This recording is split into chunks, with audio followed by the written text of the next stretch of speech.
देखिए, जो मैं बता रही थी कि मॉब लिंचिंग कितनी बुरी बीमारी है आज के टाइम में। आज के टाइम में भी कभी भी जब एक ग्रुप, एक झुंड बनाकर एक इंसान के ऊपर हमला करता है, चाहे वो ऑनलाइन हो या ऑफ़लाइन हो, उसका बहुत बुरा असर होता है, बहुत बुरा। तो पहले तो क्या हुआ था कि कोई इसको झेल जाता है और कोई इसको नहीं झेल पाता है मॉब लिंचिंग को। पहले तो ये हुई थी सीमा हैदर के ऊपर मॉब लिंचिंग, अभी उसको आराम है थोड़ा-सा ऑडियंस के द्वारा, उसके व्यूअर्स के द्वारा या फिर यूट्यूबर्स के द्वारा अभी तो सीमा हैदर या सीमा सचिन कह लो, उसको आराम है मॉब लिंचिंग से। लेकिन पहले एक टाइम था कि उसके साथ बहुत ज़्यादा मॉब लिंचिंग की गई थी। सभी यूट्यूबर्स ने कुछ यूट्यूबर्स को छोड़ के उसके ऊपर ऐसा जो है टॉन्टिंग करने का, गाली-गलौज करने का, ऐसा उसको क्रिटिसाइज़ करने का हमला कर दिया था कि उसका जीना हराम हो गया था। उसकी शांति बिल्कुल भंग हो चुकी थी। बहुत बुरी तरह से वो परेशान हो चुकी थी अपनी लाइफ़ में। लेकिन फ़िलहाल उसको आराम है क्योंकि उसके साथ कुछ सपोर्टर भी थे और उसका एडवोकेट भी था, उसका हस्बैंड था उसको मोटिवेट करने के लिए या उसका परिवार था। तो वो किसी न किसी तरह से उस मॉब लिंचिंग को झेल गई। तो अब दूसरी मॉब लिंचिंग हुई दूसरी मॉब लिंचिंग हुई मालती चौहान के साथ। एक मालती चौहान थी यूट्यूबर। उसके साथ भी जो है बहुत ज़्यादा ही यूट्यूबर्स ने उसके अफ़ेयर को लेके, उसके हस्बैंड के अफ़ेयर को लेके इतना ज़्यादा क्रिटिसाइज़ किया, इतना ज़्यादा परेशान किया।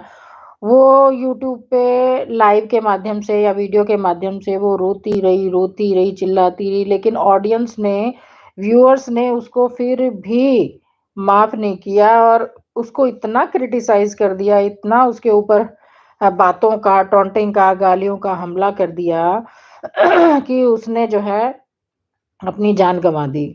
उसने खुद ही मरना ठीक समझा। Academy of life good morning भैया, गुड इवनिंग भैया, गुड इवनिंग। हैदराबाद में एक मुस्लिम है, वो डेली क्रिटिसाइज़ करता है सीमा को। हैदराबाद में कौन-सा है मुस्लिम? मैं पहचान नहीं पाई हूँ। तो अब ये मॉब लिंचिंग हो रही है नेहा आशीष तिवारी के ऊपर। नेहा आशीष तिवारी का एक सच सामने आ गया है कि उसका एक सचिन नाम के लड़के से अफ़ेयर था, अब तो नहीं है और ये था कि वो आपस में भाई-बहन थे। जनता या फिर ऑडियंस उनको इसलिए क्रिटिसाइज़ कर रही है या फिर बहुत ज़्यादा उसका जीना हराम इसलिए कर दिया है, क्योंकि उनके बीच में संबंध जो था भाई-बहन का था और उभर के आया संबंध जो है प्यार का संबंध उभर के आया। तो जनता उसको बहुत ज़्यादा क्रिटिसाइज़ कर रही है। आज नेहा का एक वीडियो आया है लाइव के माध्यम से, लाइव उसने किया है और वो ऐसे भर-भर के रो रही थी। उसकी आँखें पूरी तरह से सूजी हुई थी। किसी को भी और मैं देख रही थी कि इतना ज़्यादा रोने के बावजूद, इतना ज़्यादा तंग होने के बावजूद भी जनता को उस पर कोई रहम नहीं, कोई उसके ऊपर जो है जनता को दया नहीं, जनता उल्टा उसको लाइव डाल-डाल के और ज़्यादा क्रिटिसाइज़ कर रही थी और ज़्यादा उसको परेशान कर रही थी, बोल रही थी ये तो ढोंग कर रही है, ये तो नाटक कर रही है, ये तो दोबारा से सचिन के पास जाना चाहती है, इसलिए इसने अपनी शादी तोड़ दी और शादी तोड़ने का ढोंग कर रही है या फिर सुमित की तरफ से शादी उसकी टूटी होगी। इतना ज़्यादा और ख़ासकर इन सब मॉब लिंचिंग में महिलाओं का बहुत ज़्यादा रोल रहता है। सबसे ज़्यादा महिलाएँ जो है महिला को क्रिटिसाइज़ करती हैं, महिला की आलोचना करती है, महिला को मॉब लिंचिंग के माध्यम से मॉब लिंचिंग कर के उसको इतना ज़्यादा परेशान करती है कि वो मरने पे उतारू हो जाती है।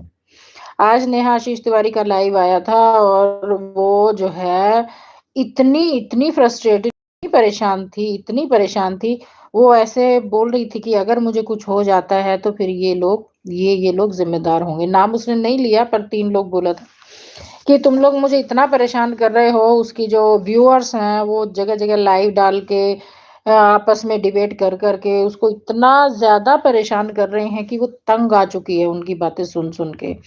वो कह रही है कि मेरा घर से बाहर निकलना मुश्किल हो गया, कहीं कहीं जाना मुश्किल हो गया मेरा।